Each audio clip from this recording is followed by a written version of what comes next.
મોક્ષમાળા શિક્ષા પાઠ 27મો યત્ન.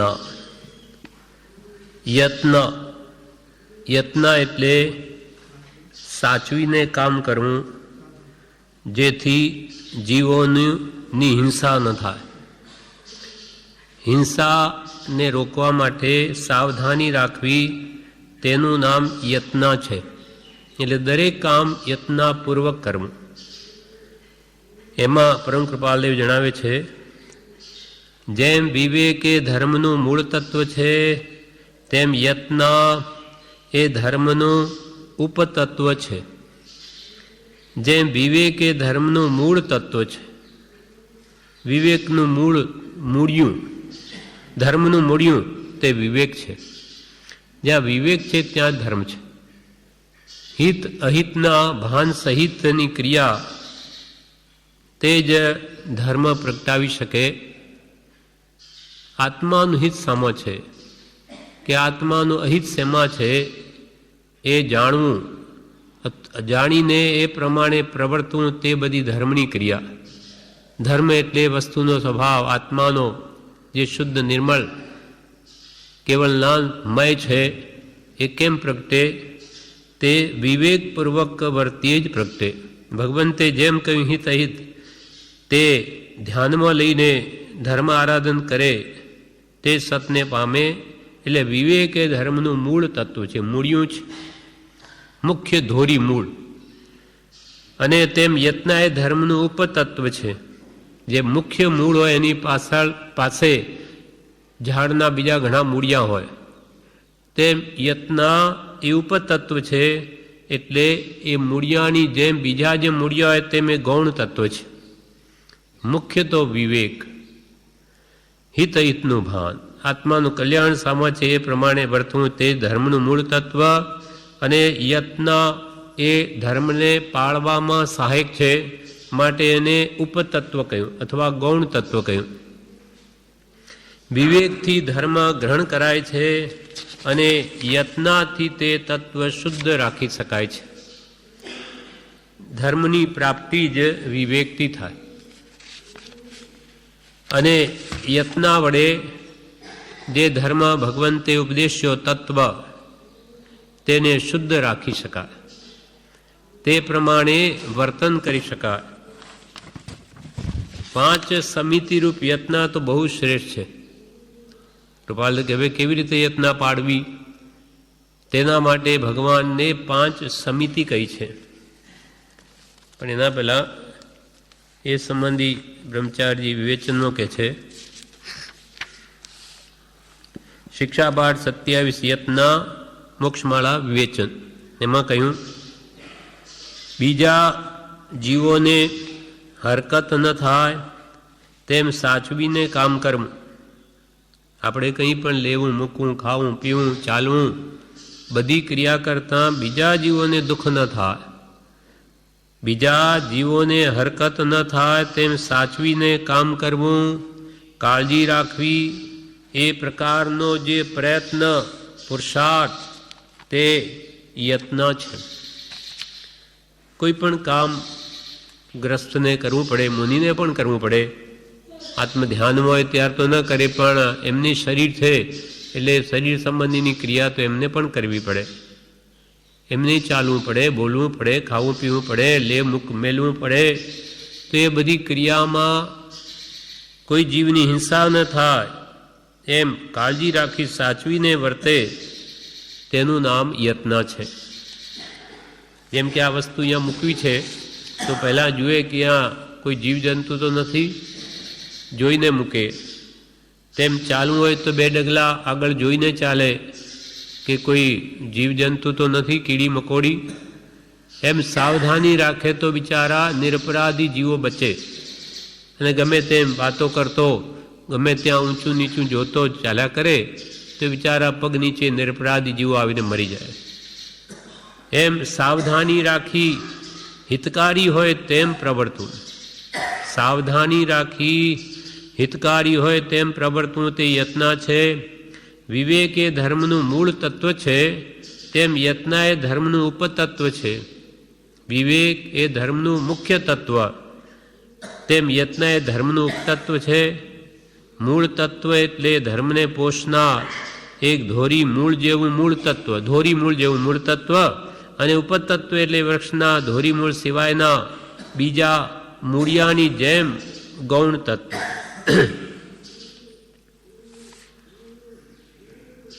પ્રવૃત્તિ ન કરતા સ્થિર રહેવું એ મુખ્ય છે. કૃપાલદેવ કહ્યું 5 સમિતિરૂપ યત્ન તો બહુ શ્રેષ્ઠ છે. એ સૌથી ભગવંતો ઉપદેશ તો શું છે? કંઈ પ્રવૃત્તિ જ ન કરવી, આત્મધ્યાનમાં જ લીન રહેવું. પણ આત્મા જાણ્યો જ ન હોય તો કેવી રીતે લીન રહે?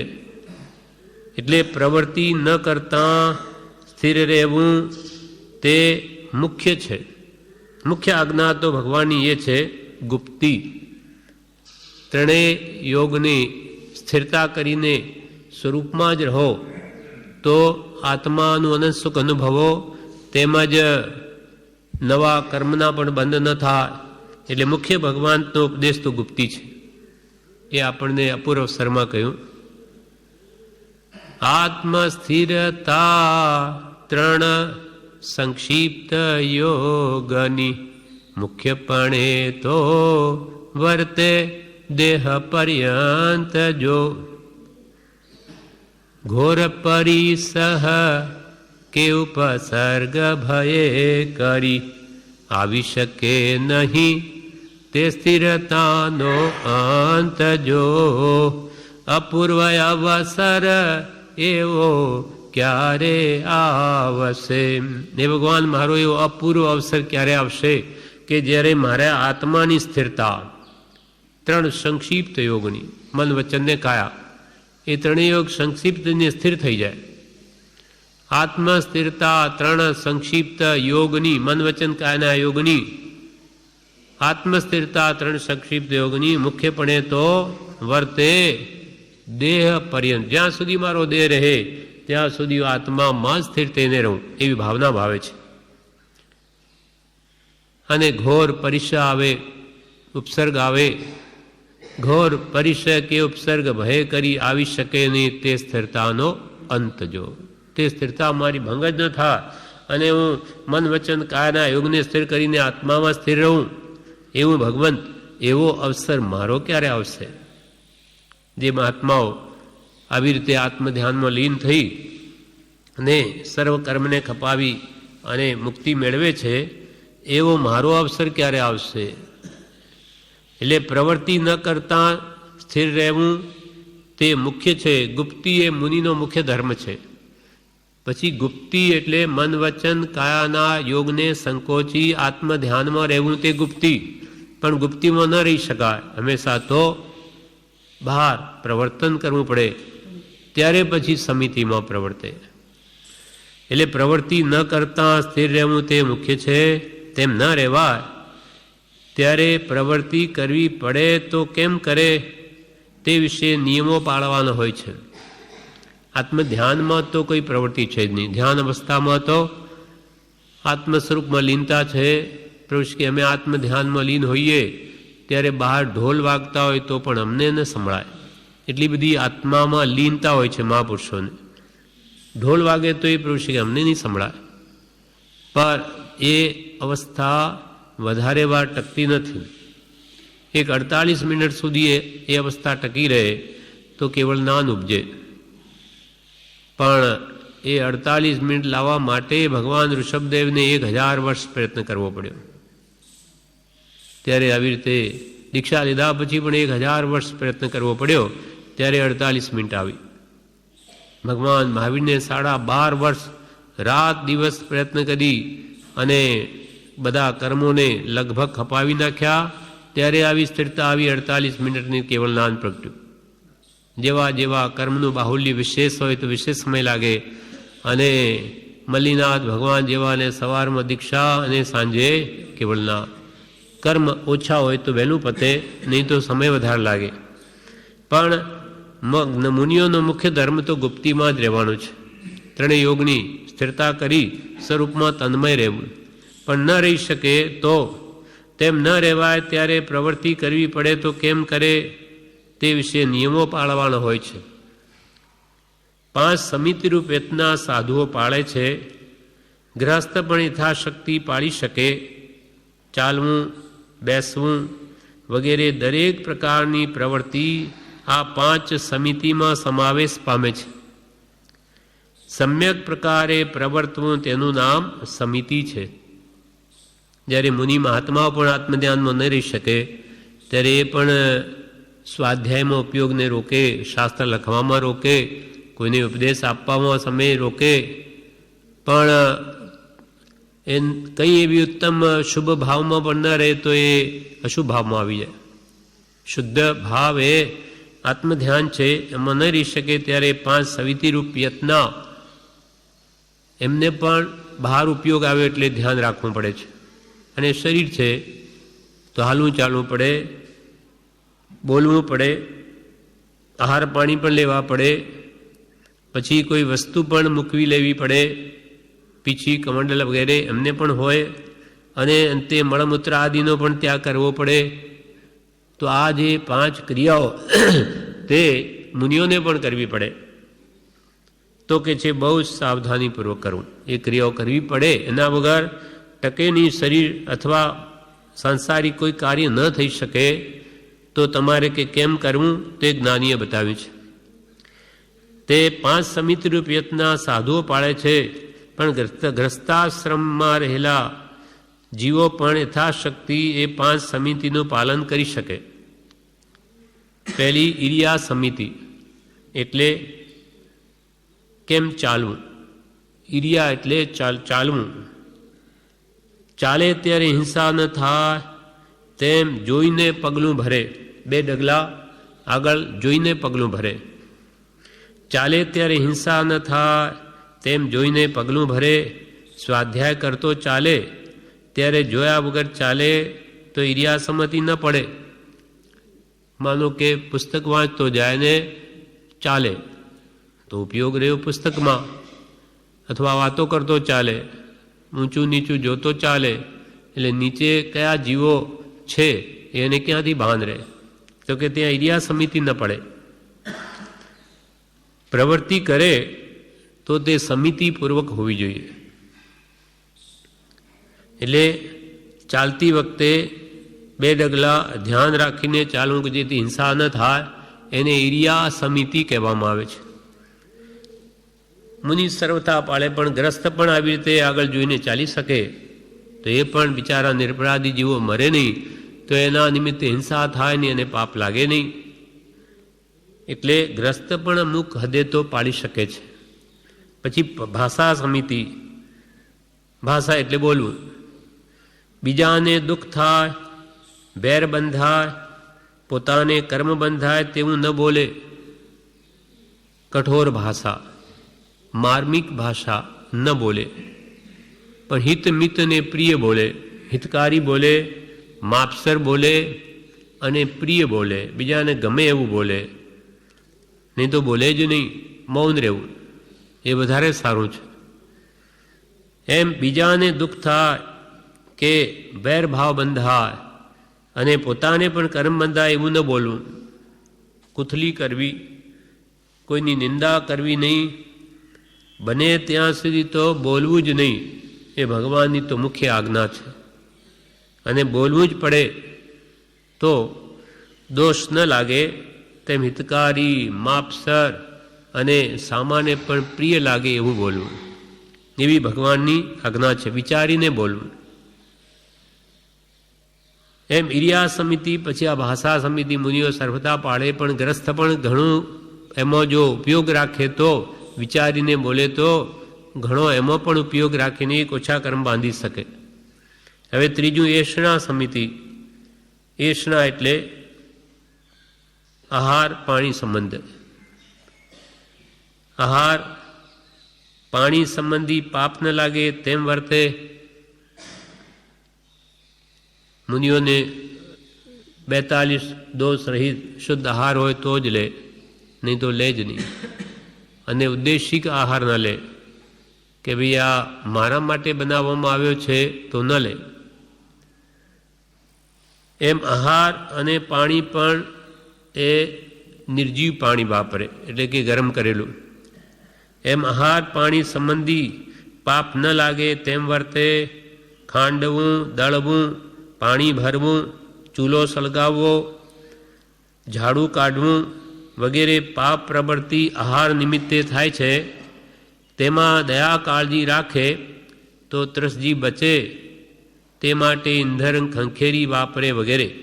હવે આજે મોટે ભાગે ઈંધણ એટલે લાકડા નથી વપરાતા, ગેસ વપરાય છે. તો તેમાં પણ સવારમાં જ્યારે પહેલી વાર ગેસ ચાલુ કરવામાં આવે ત્યારે પણ બર્નલ ઊંચું કરી અને ફૂંક મારવી જોઈએ. કોઈ રાત્રે કોઈ જીવ ભરાઈ ગયું હોય, કોઈ દાળ વગેરે જો અંદર પડી હોય અને ત્યાં કોઈ રાત્રે એવું કોઈ જીવજંતુ ઉત્પન્ન થયા હોય, એ ફૂંક મારી સાફ કરીને પછી જ એને ચાલુ કરવું જોઈએ. આજે લાકડા હોય તો ખંખેરીને વાપરે, એનાથી તો એ પણ સંભાળીને કરવું, કેમ કે આ તો હવે લોખંડ છે, એને જીવ આવે જ નહીં એવું નથી, ત્યાં પણ ભરાઈ રહે. એક રાતમાં કોઈ ભોજન બનાવતા કોઈ પડી ગયો હોય અંદરથી, તો એ ચોટેલું હોય તો ત્યાં જીવજંતુ ઉત્પન્ન થઈ જાય. માટે કે છે આવી રીતે સાવધાનીપૂર્વક ક્યાંય પણ જીવની હિંસા ન થાય એ ધ્યાન રાખવું. ને ધ્યાન ન રાખવાથી બીજા અનાવશ્યક ઘણું પાપ બંધાય. માટે એને જે ધ્યાન રાખીને હંમેશા કરે તેનો ઉપયોગ કોઈ જીવ ન મરે એવો લક્ષ્ય હોવાથી કોઈ અડફેટમાં આવીને કોઈ મરી જાય. માનો આપણે ચાલતા જોઈને ચાલીએ છીએ કે કોઈ જીવ મરે નહીં, છતાં કોઈ એકદમ અડફેટમાં આવીને મરી ગયું, તો આપણે તો બચાવવા માટે જ જોતા હતા, પણ એવું થઈ ગયું તો એ પાપ એને ન લાગે અથવા નહીવત લાગે એવો કેવો એનો ભાવ છે. પણ ગમે તેમ વાતો કરતો એવો લક્ષ્ય જ ન હોય જીવ બચાવવાનો, તો એ વિશેષ પાપનો ભાગી થાય છે. એમ આહાર પાણી સંબંધી કે ખાંડવું, દળવું, ખાંડણી હોય તો પણ જુએ અંદર પહેલાંનું કંઈ અંદર ચોટેલું જીવજંતુ તો નથી. ઘંટી વગેરે ઘરમાં હોય તો એ બધું સાફ રાખવું જોઈએ, નહીં તો બિચારા ઘણા જીવો હણાય છે. એમ ખાંડવું, દળવું, પાણી ભરવું, માટલામાં પાણી ગાળે ત્યારે પણ એને 2 વાર અંદરથી કેમ સાફ કરીને કપડાથી લૂંછવું. અને ઘરનું પણ પરમ કૃપાળુ દેવે ડબલ રાખવા કહ્યું, પાતળું નહીં, નામના ખાલી નાયલોનના આજે આવે એ મૂકી દે, એ બરોબર નથી. કપડું પણ એ બમણું રાખવું કોટનનું, કે જેથી એ જીવો આમ તો મરે જ છે, કેમ કે અસલ તો એ જીવોને જે કૂવામાંથી પાણી આવે ત્યાં જ લઈ જવીને એનો સંખાળો નાખવો જોઈએ, તો જે જીવો બચી શકે. એ કૂવાના પાણીના જીવો બીજા કૂવામાં નાખો મરી જ જાય.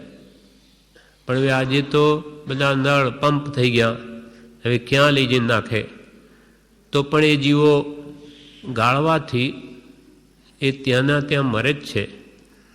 પણ એક તો એને મછલીને આપણે કપડાં ધોતા ગમે તેમ મછલાય, કૂટાય, પીટાય, તેના કરતો તે વધારે હિતરૂપ છે. અને આપણી ઈચ્છા શું છે કે એ જીવોને હું બચાવું, પણ શું કરું, કેવી રીતે બચાવું? જે ભાવ છે એને લઈને એને પુણ્યનો બંધ થાય છે. અર્થાત અથવા હિંસા અલ્પ લાગે ને એક આવું અળગણ પાણી ઢોળ્યા કરે ગમે તેમ, તો એ વધારે પાપી કહ્યો છે. ખાંડવું, દળવું, પાણી ભરવું, ચૂલો સળગાવવો, ઝાડુ કાઢવું વગેરે પાપ પ્રવૃત્તિ આહાર નિમિત્તે થાય છે, તેમાં દયા કાળજી રાખે, તેમાં દયા રાખીને કાળજીપૂર્વક કામ કરે તો ઘણા હાલતા ચાલતા બિચારા જીવો બચે. તેમાં દયા કાળજી રાખે તો ત્રસજી બચે, તે માટે ઈંધણ ખંખેરી વાપરે વગેરે. ચોથું, આ થઈ વેષણા સમિતિ, આહાર સંબંધી. હવે છે આદાન નિક્ષેપણ સમિતિ, એટલે વસ્તુને જોઈને લેવી, જોઈને મૂકવી.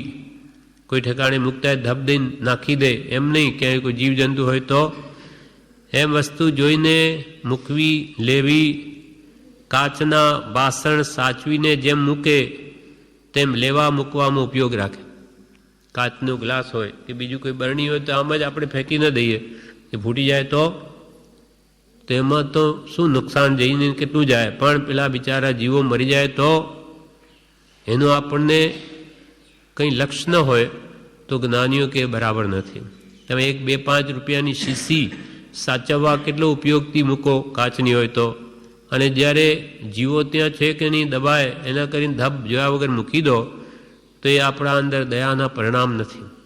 અને દયા નથી ત્યાં ધર્મ નથી. આદાન નિક્ષેપણ સમિતિ એટલે વસ્તુ જોઈને મૂકવી લેવી. કાચના વાસણ સાચવીને મૂકે તેમ લેવા મૂકવામાં ઉપયોગ રાખવો. એટલે એને જીવ બચાવવાનો જે ભાવ છે એ ભાવને લઈને એ ઘણા કર્મ ઓછા બાંધે. કે કેમ કે આખા જૈન ધર્મનો આધાર ભાવ ઉપર છે. ભાવ બળો સંસાર મેં. આપણે આખા જગતના જીવો સુખી થાય એવો ભાવ રાખીએ તો આપણને લાભ થાય. તેથી કરીને બધા જીવો સુખી થઈ જાય કે ભાઈ હું તો એમ ઈચ્છું કે બધા જીવો સુખ પામો. એ તો એના પુણ્ય પાપ પ્રમાણે પામે, પણ આપણી અંદરની ભાવના એવી હોય કે સર્વે ભવંતુ સુખી ન, બધા સુખી થાઓ. સર્વે સંતુ નિરામયા, કોઈને રોગ ના આવો, બધા નિરોગી થાઓ. સર્વે ભદ્રાણી પશ્યંતુ માં કશ્ચિત દુઃખ આપનુયા, સર્વ જીવોનું કલ્યાણ થાઓ. એવી ભાવના ભાવાથી આપણો આત્મા ઘણા કર્મોથી હલકો થાય. બધા જીવો પ્રત્યે મૈત્રી ભાવના ભાવી, અંતરની સાચી ભાવના જોઈએ. બાકી દુનિયાને એ કંઈ સુખી ન કરી શકે, પણ ભાવ તો આવો કરી શકે. એટલે પ્રભુશ્રી એમ કે પ્રભુ ભાવના ભિખારી શું કામ થાવ છો? ભાવના ભિખારી કેમ થાવ છો? કે પ્રભુ એમાં કંઈ ટકા આપવા પડે? કે તમે બીજાની સારી ભાવના ભાવો તો તમારે કંઈ ખર્ચો આવે, પૈસા ખર્ચવા પડે? ભાવ તો પ્રભુ સારા જ રાખો કે બધાનું ભલું થાય. પણ એ પણ થવું મુશ્કેલ છે. જીવની ઈર્ષા વૃત્તિ હોય, દોષ વૃત્તિ હોય તો એને બીજાના દોષ જ દેખાય. ઈર્ષા આવે, કોઈનું સારું જોઈને ઈર્ષા આવે. આ કેમ આગળ વધી ગયો? પણ એના પુણ્ય વધ્યું, એમાં તમારું શું ગયું? તમે વધો. પણ આ જીવને સત્પુરુષનો ઉપદેશ સાંભળ્યો ન હોય, પરિણમ્યો ન હોય તો આવા ખરાબ ભાવ થાય બીજાને જોઈને. એટલે અનાવશ્યક અનર્થદંડ કરે એટલે પાપ જ બાંધે વગર કારણે. એટલે એને બીજાનું જોઈને મળે તો એને આવી રીતે ઈર્ષા ભાવથી એને મળતું હોય તો ન મળે. પણ હંમેશા બીજાના ગુણ જોઈને રાજી થવું.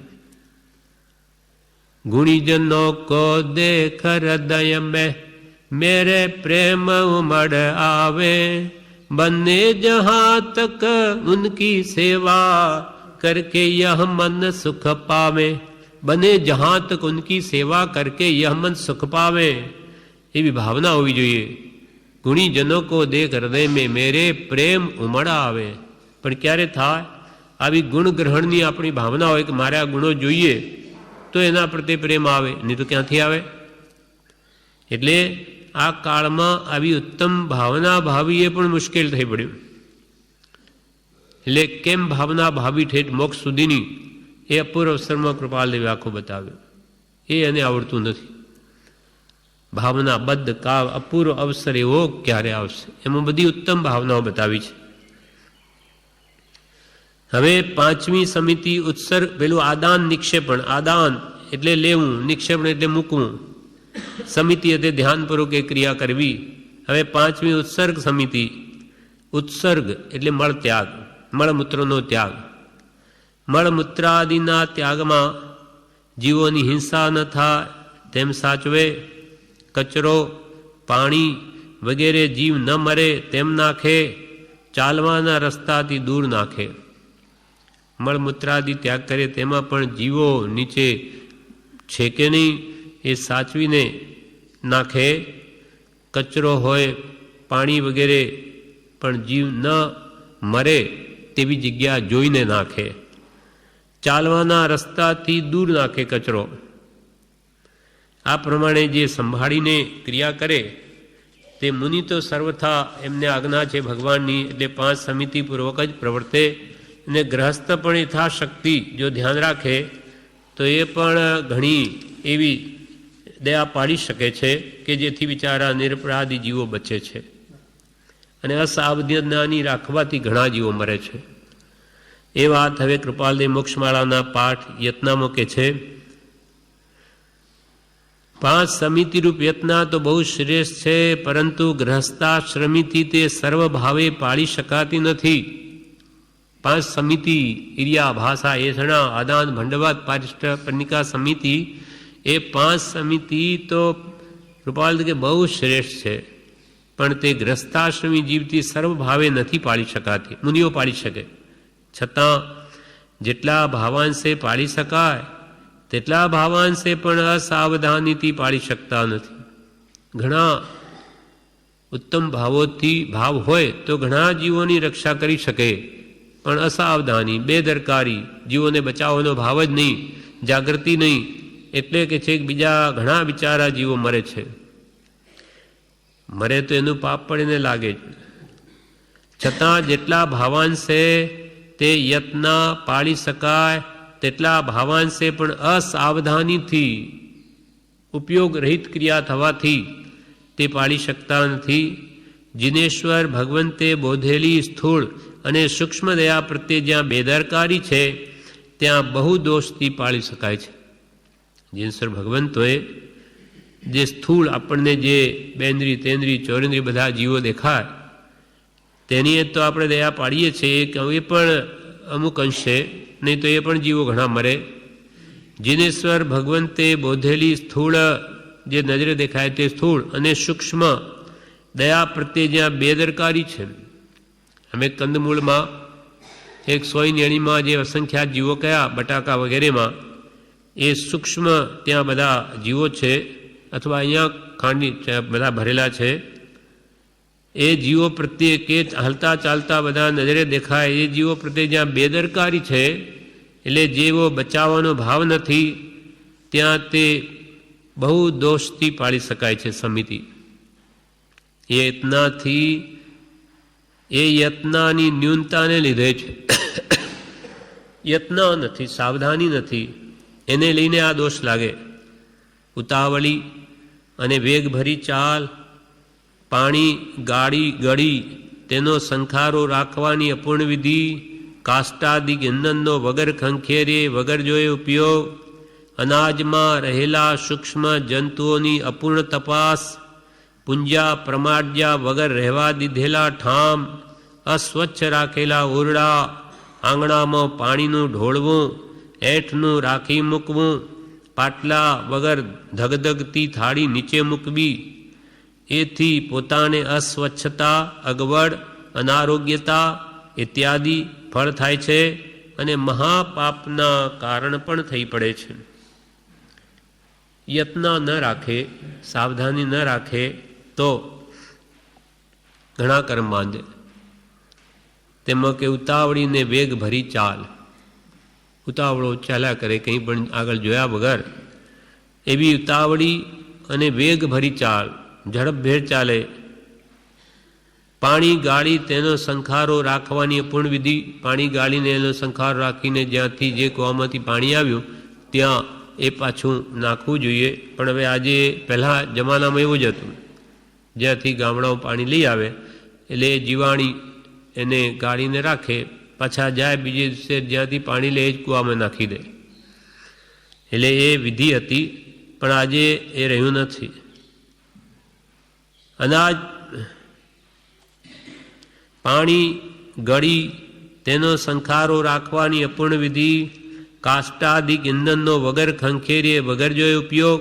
હવે આજે લાકડા નથી તો ગેસ છે, તો એમાંય પૂરી ઉપયોગથી સાવધાનીથી કામ કરવું કે ગેસમાં ક્યાંય જીવો બરદલમાં ભરાઈ રહ્યા છે કે નહીં. અને અનાજમાં રહેલા સૂક્ષ્મ જંતુઓની અપૂર્ણ તપાસ, પૂરેપૂરો અનાજ તપાસવું જોઈએ કે કાણા પડી ગયા છે, કોઈ જીવ અંદર ભરાયેલો તો નથી. એમ અનાજમાં રહેલા સૂક્ષ્મ જંતુઓની અપૂર્ણ તપાસ કરે તો બિચારા ઘણા જીવો મરે.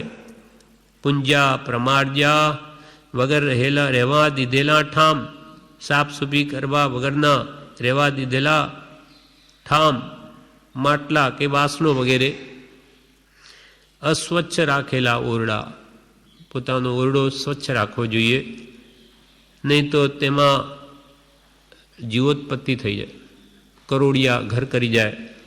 એટલે અમુક દિવસે ઉપર પણ સીલિંગ વગેરેમાંય એ જાળ વગેરે બાંધે નહીં, સાફ કરી નાખવું જોઈએ. અઠવાડિયામાં ફેરવી લેવું જોઈએ, એટલે જીવજંતુ ઉત્પન્ન જ ન થાય.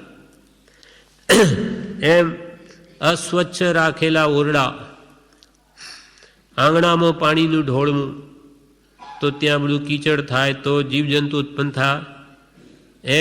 એઠવાડાનું રાખી મૂકવું, આખી રાત એઠવાડા પડ્યા રહે તો કેટલા જીવો ઉત્પન્ન થાય. એઠનું રાખી મૂકવું, પાટલા ઉપર ધગધગતી થાળી નીચે મૂકવી પાટલા વગર, તો બિચારા જીવો કોઈ મરી જાય. એથી પોતાને અસ્વચ્છતા, અગવડ, અનારોગ્યતા ઇત્યાદિ ફળ થાય છે અને મહાપાપના કારણ પણ થઈ પડે. આવી રીતે કોઈ જીવો ખાવામાં આવી જાય તો પોતે મહારોગી બની જાય. એ માટે થઈને કહેવાનો બોધ કે ચાલવામાં, બેસવામાં, ઉઠવામાં, જમવામાં અને બીજા હરેક પ્રકારમાં યત્નનો ઉપયોગ કરવો. સાવધાનીપૂર્વક દરેક ક્રિયા કરવી. હાલવું, ચાલવું, ખાવું, પીવું, લેવું, મૂકવું, બધી ક્રિયા, ઉઠવું, બેસવું વગેરે બધામાં યત્નપૂર્વક પ્રવૃત્તિ કરવી. એથી દ્રવ્ય અને ભાવે બંને પ્રકારે લાભ છે. દ્રવ્ય એટલે બીજા નિરપરાધી જીવો મરે નહીં, અને પોતાના ભાવ પણ એને બચાવવાના હોવાથી પોતાને લાભ છે.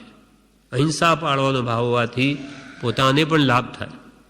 આજે જે કંઈ પણ આજે સુખ છે આપણને, જે કંઈ પણ શાંતિ, એનું કારણ આગલા જન્મમાં પાળેલી દયાનું જ આ ફળ છે. એ માટે થઈને કહેવાનું કે ચાલવામાં, બેસવામાં, ઉઠવામાં, જમવામાં અને બીજા હરેક પ્રકારમાં યત્નનો ઉપયોગ કરવો. એથી દ્રવ્યને ભાવે બંને પ્રકારે લાભ છે. તો હવે કેવી રીતે ચાલવું? તો કે ચાલ ધીમી અને ગંભીર રાખવી. વિચારપૂર્વક ભલે ચાલે, પણ આગળ ધ્યાન રાખે કે જીવો દબાતા તો નથી, અથવા દેખાય છે જીવો તો કેમ એને ટાળીને પગ મૂકવો. એમ ચાલ ધીમી અને ગંભીર રાખવી. ઘર સ્વચ્છ રાખવા કે જેથી જીવજંતુ ઉત્પન્ન ન થાય. પાણી વિધિ સહિત ગળાવવું કે એને કેવી રીતે અંદરથી સ્વચ્છ કરવા. ખાલી ઉપર ઉપરથી આમ પાણી હલાવીને નાખી દે તેમ એ માટલાઓમાં જે છિદ્રો ભરાઈને રહે ચીકણા, એ નીકળે નહીં. એને ઘસીને કેમ રાખ કાઢવું, એમ એની જે વિધિ છે એ રીતે પાણી વિધિ સહિત ગળાવવું. કાષ્ટાદિક ઇંધન ખંખેરીને નાખવા એ કંઈ આપણને અગવડ પડતું કામ નથી. તેમાં વિશેષ વખત જતો નથી. એવા નિયમો દાખલ કરી દીધા પછી પાળવા મુશ્કેલ નથી. રોજનું કે ભાઈ આપણે આ રીતે જ કરવાનું, એવા નિયમો દાખલ કરી દીધા હોય તો પાળવા મુશ્કેલ નથી. એથી બિચારા અસંખ્યાત નિરપરાધી જંતુઓ બચે છે. કૃપાલ એથી બિચારા નિરપરાધી અસંખ્યાત જીવો બચે, નહીં તો મરે એનું પાપ આપણને લાગે. કેમ કે આપણા નિમિત્તે આ બધું આપણે આ ઘર છે આપણું સ્વચ્છ ન રાખીએ, આ રીતે પ્રવૃત્તિ દરેકમાં કરીએ તો એ મરે તો એનું પાપ આપણને લાગે. પછી આપણને જ્યારે એના ઉદય આવે ત્યારે દુઃખ આવે લાગે. તો મહાપુરુષો કે જો દુઃખ ન ગમતા હોય તો પહેલાંથી કોઈ જીવો દુઃખી ન થાય એ કાળજી રાખો. કર્મ બાંધતી વખતે ધ્યાન રાખો. પછી ઉદય વખતે શું કામ રડો છો, ત્યાં કંઈ ન ચાલે. બંધ સમય ચિત્ત ચેતીએ રે શો ઉદય સંતાપ સલુણે. બંધ સમય કર્મ બાંધે તે વખતે ચેતો. બંધ સમય ચિત્ત ચેતીએ રે શો ઉદય સંતાપ સલુણે. હે સલુણા, પછી ઉદય આવે કર્મોના પાપના તે વખતે તમે સંતાપ કરો, રડો, દુઃખી થાઓ, ત્યારે શું થવાનું છે? પહેલાં કર્મ જ બાંધો નહીં, તમને ન ગમે. હવે પાપના કારણ દુઃખ છે તો પાપ ન કરો. બીજી વાર તો ધ્યાન રાખો કે નવા બાંધતા પરિણામે તો તેવા બંધાતા નથી કે જેનું ફળ દુઃખ જ આવે.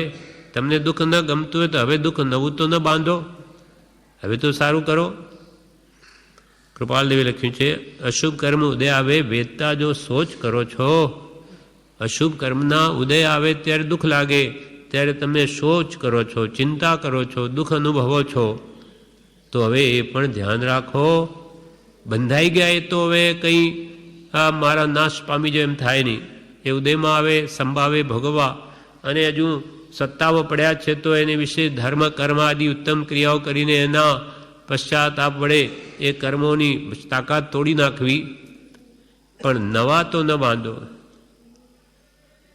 હવે સોચ કરો છો તો નવા બાંધતા પરિણામે એટલે એના ફળમાં તેવા તો બંધાતા નથી, એ ધ્યાન રાખો. એટલે કંઈ આપણે તેમાં અગવડ નથી, તેમાં વિશેષ વખત જતો નથી, એવા નિયમો દાખલ કરી દીધા પછી પાળવા મુશ્કેલ નથી. એથી બિચારા અસંખ્યાત નિરપરાધી જંતુઓ બચે છે. બીજાનું કેટલું ભલું થાય છે અને તમારું પણ ભલું થાય છે. નહીં તો જીવો મરે એમને દુઃખ થાય, એમને નુકસાન, અને આપણો આત્મા પણ કર્મથી બંધાય એટલે આપણે નુકસાન. એક થોડીક સાવધાની રાખે તો કેટલો લાભ થાય.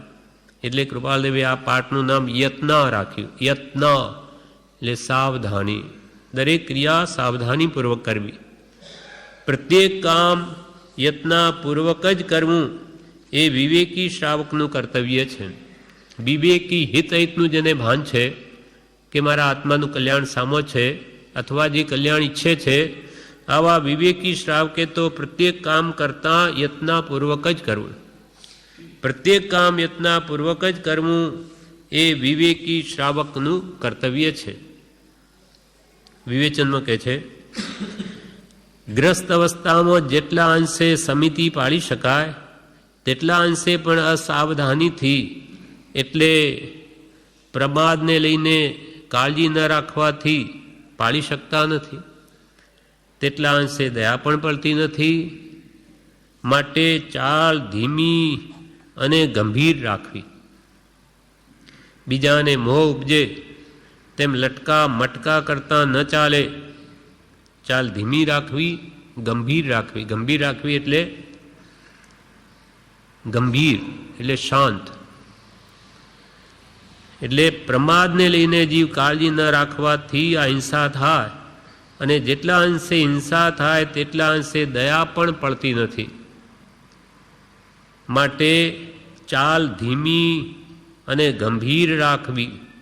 એટલે બીજાને મોહ ઉપજે તેમ લટકા મટકા કરતા ન ચાલે, વૈરાગ્ય સહિત ચાલે.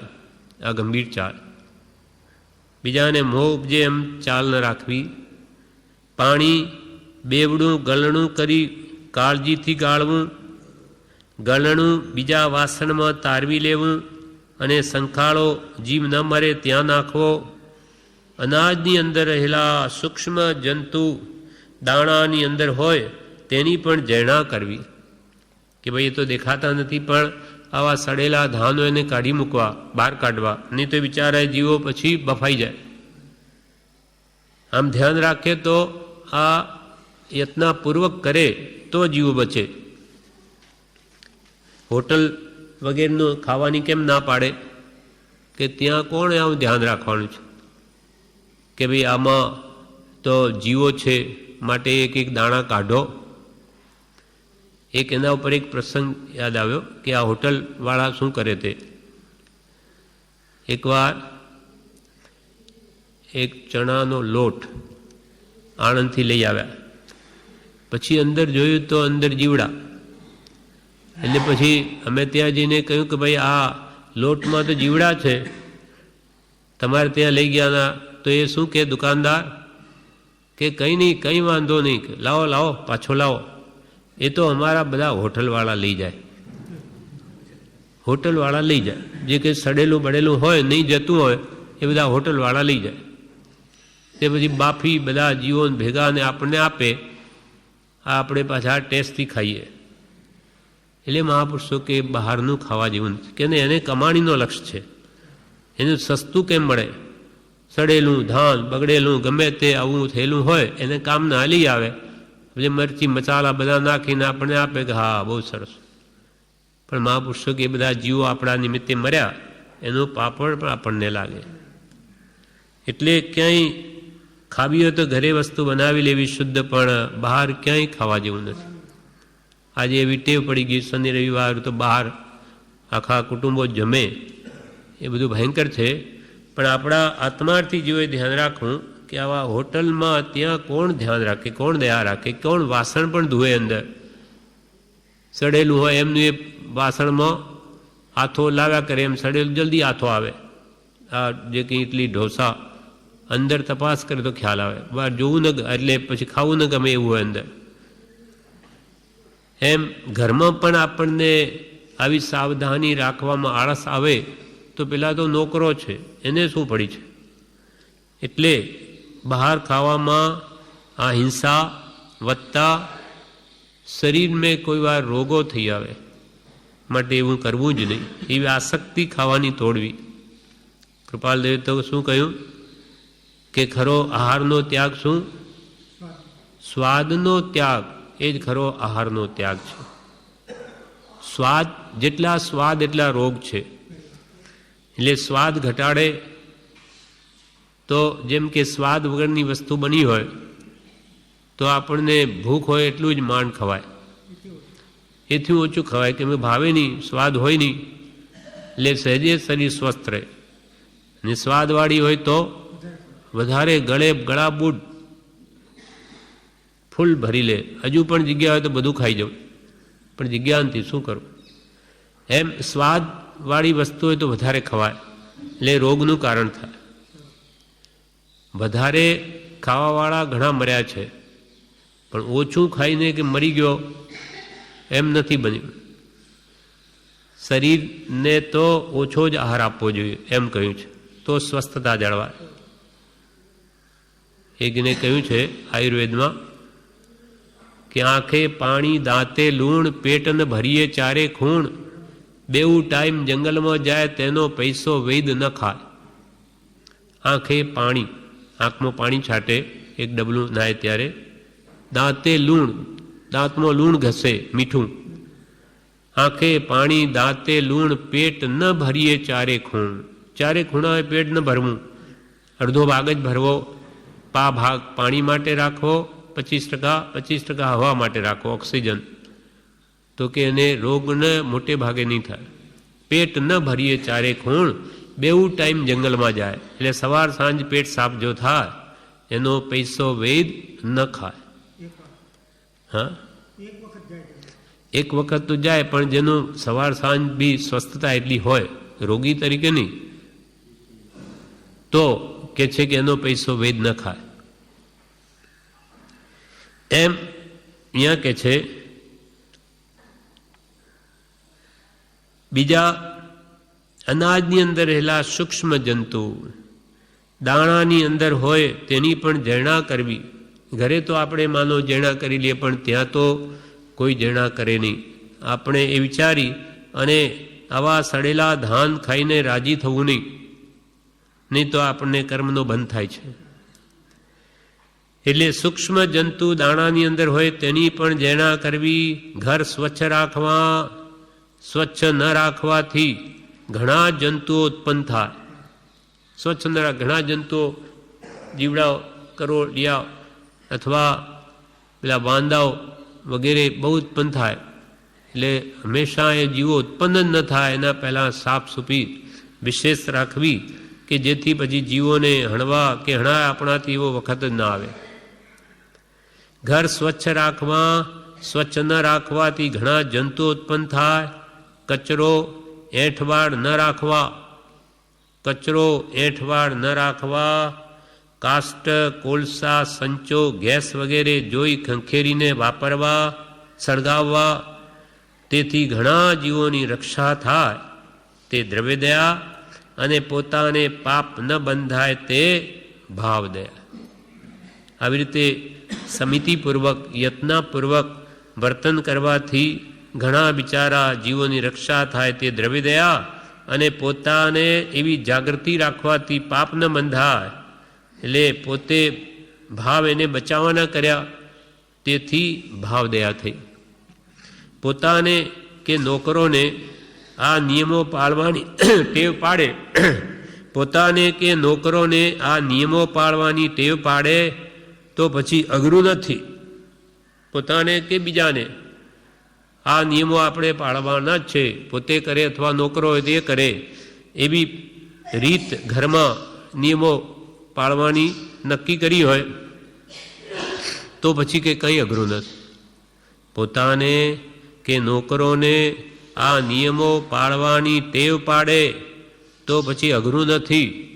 વિવેક હોય તે યત્નાથી વર્તે. જે વિવેકી હોય, હિત હિતનું જેને ભાન હોય કે આ રીતે હું પ્રવર્તીશ તો ઘણા કર્મબંધ મને થશે, કેમ કે વિચાર આ જીવો મરશે, એમ જે વિવેકી હોય તે તો જરૂર કાળજી રાખે. આ પ્રમાણે આ પાઠ પૂરો થયો. એમાં આપણને ઉપદેશ કર્યો જ્ઞાની પુરુષોએ કે દરેક ક્રિયા યત્નપૂર્વક કરો, સંભાળીને કરો, સાવધાનીપૂર્વક કરો, કે જેથી એ જીવો મરે નહીં અને તમારો આત્મા પણ કર્મબંધથી ભારે થાય નહીં. આ પ્રમાણે પાઠ પૂરો થયો. વિશેષ આપણે યથાવસરે લઈશું.